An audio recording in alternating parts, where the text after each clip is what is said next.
మామూలుగా వివాహానికి సంబంధించిన పొంతన వివరాలను తెలియజేస్తా ఉన్నాను. అశ్విని నక్షత్రంలో పుట్టినటువంటి అబ్బాయి ఏ నక్షత్రంలో ఉన్న పుట్టినటువంటి అమ్మాయిని వివాహం చేసుకోవాలి అనే విషయాన్ని ఇప్పుడు వివరిస్తున్నాను.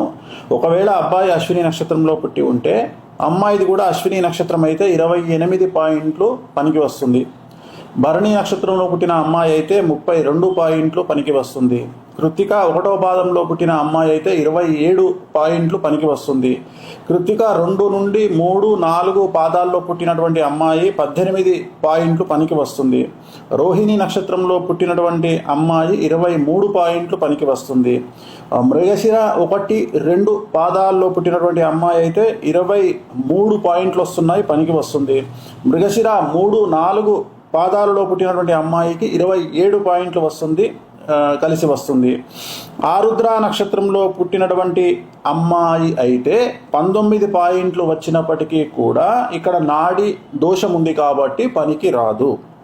అలాగే పునర్వసు 1, 2, 3 పాదాలలో పుట్టినటువంటి అమ్మాయి అయితే 19 పాయింట్లు వచ్చినప్పటికీ కూడా పనికి రాదు. పునర్వసు 4వ పాదంలో పుట్టినటువంటి అమ్మాయికి 21 పాయింట్లు వచ్చినప్పటికీ కూడా నాడీ దోషం అయ్యింది కాబట్టి పనికి రాదు. పుష్యమి నక్షత్రం 30 పాయింట్లు వస్తున్నాయి.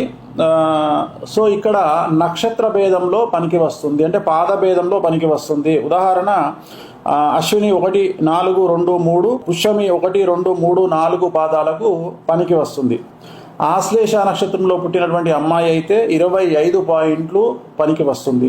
మఖా నక్షత్రం 19 పాయింట్లు పనికి వస్తుంది. ఉబ్బా నక్షత్రం 25 పాయింట్లు పనికి వస్తుంది. ఉత్తర 1వ పాదము 16 పాయింట్లు వస్తూ ఉన్నాయి. ఇది వర్ష దోషము, నాడీ దోషం అయింది కాబట్టి పనికిరాదు. ఉత్తరా నక్షత్రం 2, 3, 4 పాదాలకు 13 పాయింట్లు అయ్యింది, ఇది షష్టాష్టకాలైనాయి, పనికిరాదు. హస్త నక్షత్రము అమ్మాయిదైతే 11 పాయింట్లు వస్తున్నాయి, పనికిరాదు. చిత్తా నక్షత్రం 1, 2 పాయింట్లు 13 వచ్చినప్పటికీ కూడా పనికిరాదు, గణదోషము అలాగే షష్టాష్టక దోషం ఏర్పడింది. చిత్త 3, 4 పాదాలు 22 పాయింట్లు వస్తున్నాయి, ఇది మధ్యస్థంగా పనికి వస్తుంది. స్వాతి నక్షత్రము 28 పాయింట్లు వస్తున్నాయి, ఇది పనికిరాదు, తప్పనిసరి పరిస్థితులలో ఓకే చేసుకోవచ్చు. విశాఖ 1, 2, 3 పాదాలు 22 పాయింట్లు వస్తున్నాయి, గణదోషం ఉంది, ఇది కూడా తప్పనిసరి పరిస్థితుల్లో అయితేనే ఓకే చేసుకోవచ్చు. విశాఖ 4వ పాదము 16 పాయింట్లు అయింది, సో షష్టాష్టకాలైనాయి, పనికిరాదు. అనురాధ 24 పాయింట్లు అయినాయి, షష్టాష్టకాలైనాయి, పనికిరాదు. జ్యేష్ఠ నక్షత్రము 12 పాయింట్లు అయినాయి, షష్టాష్టకాలైనాయి, పనికిరాదు. మూలా నక్షత్రము 12 పాయింట్లు అయినాయి, గణదోషం ఉంది, పనికిరాదు. పూర్వాషాఢ సగము పాదమే, ఇక్కడ పూర్వాషాఢ సగం పాదం అయితే అమ్మాయిది 26 పాయింట్లు అయినాయి, పనికి వస్తుంది. సో పూర్వాషాఢ సగం పాదం నుండి 1, 2, 3, 4 పాదాలు 27 పాయింట్లు అయినాయి, పనికి వస్తుంది. ఉత్తరాషాఢ 1వ పాదము పనికి వస్తుంది. ఉత్తరాషాఢ 2, 3, 4 పాదాలు 28 పాయింట్లు కలిసి వస్తుంది. శ్రవణ నక్షత్రము 1 నుండి 1.5 28 పాయింట్లు అయింది, పనికి వస్తుంది.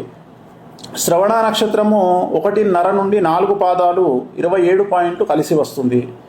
ధనిష్ట నక్షత్రము 1, 2 పాదాలు 20 పాయింట్లు అయినాయి, మధ్యస్థంగా ఉంటుంది, తప్పనిసరి పరిస్థితులలో చేసుకోవచ్చు.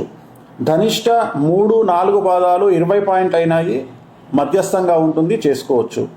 శతభిష నక్షత్రము 15 పాయింట్లు అయినాయి, గణదోషము, నాడి దోషం ఉంది కాబట్టి పనికిరాదు. పూర్వభాద్ర 1, 2, 3 పాదాలు 18 పాయింట్లు అయినాయి, పనికిరాదు. పూర్వభాద్ర 4వ పాదము 14 పాయింట్లు అయ్యింది, పనికిరాదు.